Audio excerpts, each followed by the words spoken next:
sequel to 2018's Curse of the Moon, which was an original stretch goal for the BloodStained Kickstarter campaign. Closely related to Castlevania 3, whereas Ritual of the Night closely resembles Symphony of the Night, or Aria of Sorrow, which were original creations of Koji Igarashi and helped spurn on the term Metroidvania, or even Igavania when referring to Symphony of the Night onwards.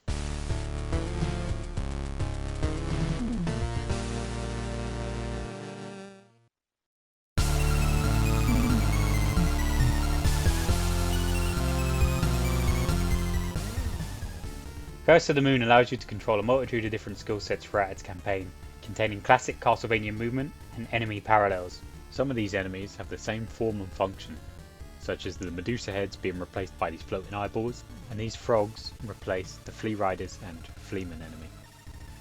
Each character has strengths and weaknesses that you have to play around with. These skills allow different ways to traverse the environment, to access secrets, shortcuts and other hidden items through the campaign.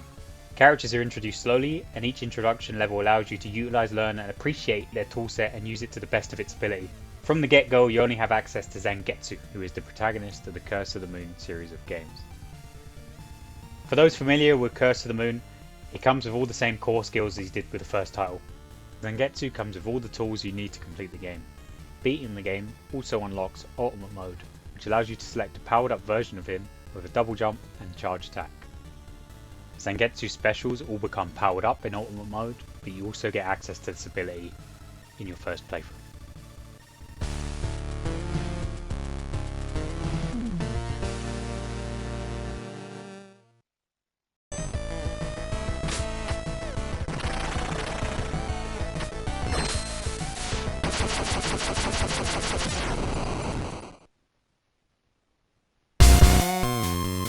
Dominique, who returns from Ritual of the Night, has a higher jump, and she can pogo on enemies as well as attack upwards. Her pogo ability allows her to reach secret areas that other characters can't quite reach.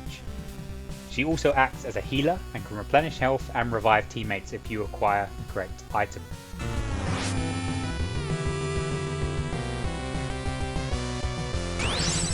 Dominique is only available in the first and the last campaign. As she can heal teammates and revive them, Dominique is a stepping stone, allowing you to make more mistakes and allowing you to adapt to the game's style.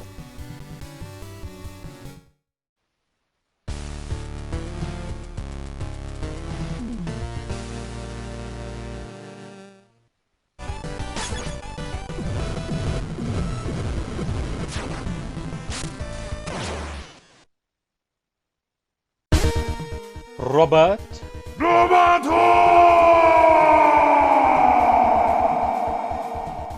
is a sharpshooter, having the lowest health and damage of any of the main playable characters. However, he can attack from afar, he can wall jump, and he has great utility with his specials. Robert has the lowest health of any of the characters, so it's a massive risk using his ranged toolset. Robert's gun doesn't do much damage and it can't hurt certain enemy types. You have to use physical attackers to defeat shielded enemies. Where Robert lacks in health and strength, he makes up for in utility, having some of the most varied tools at his disposal.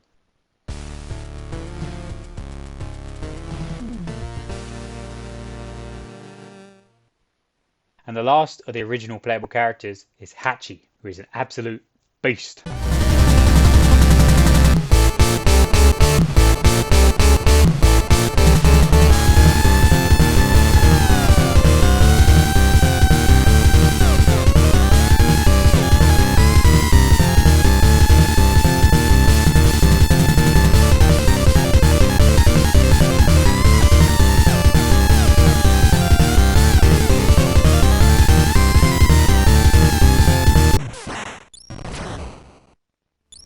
Hachi is a tank with the highest health pool and the ability to hover at a set height.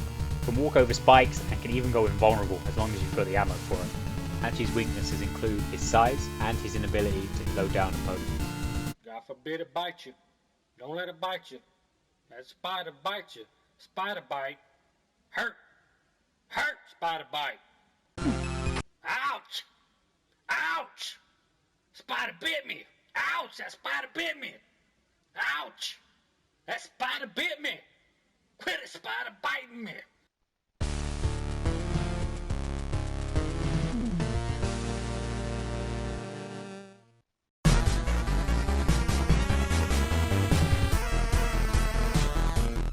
This game is designed around using all of your characters to the best of your ability. The first playthrough is pretty much a tutorial of you coming to grips with the different abilities, learning where to use them and learning how to navigate through the levels and bosses. The game design is fundamentally the same as classic Castlevania games, with the game being most like Castlevania 3 for the NES.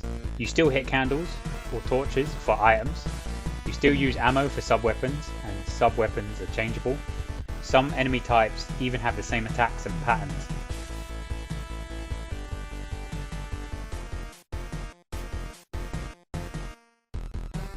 And the game even expands upon the character switching of Castlevania 3.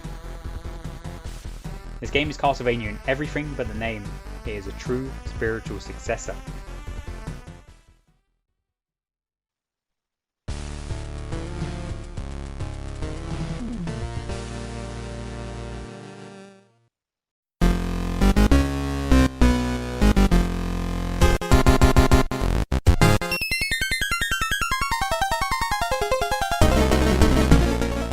This game features branching paths. Considering that you have to complete the game at least 5 times to see every ending, these paths really shake up each playthrough.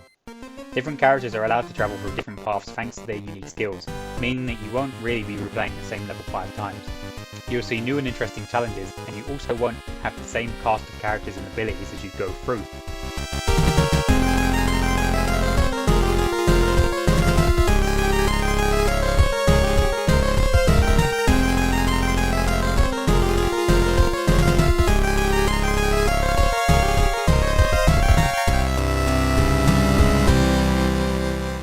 First playthrough you have Zangetsu, Dominique, Robert, Hachi. Second playthrough you have Zangetsu, Robert and Hachi, losing your ability to heal and revive if you make any mistakes. Meaning that if you die, you're going to be harshly punished and unable to take certain shortcuts.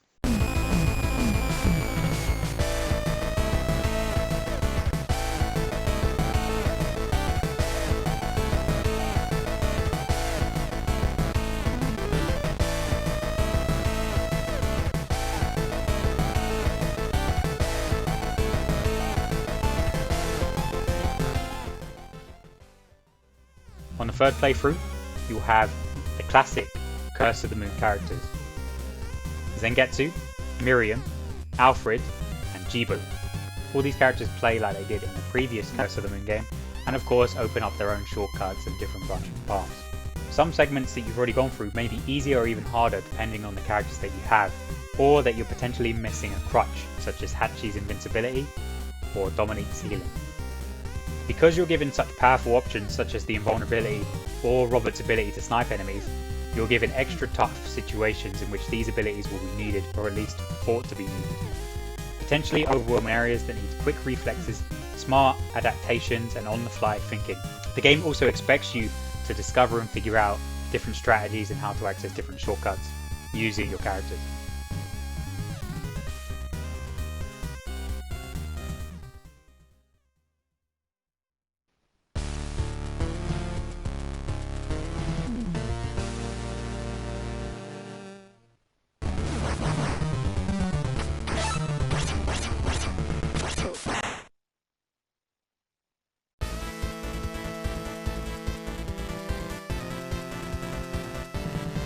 On difficulty, there were some situations in the game where if I didn't have a certain character, or if I was left with Robert or Alfred, I would kill that character and use a life to respawn, making sure that I had the other characters.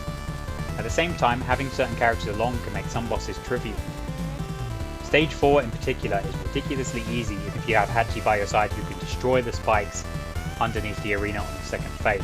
He also won't slip on the ice, which will make dodging the boss's attacks easier.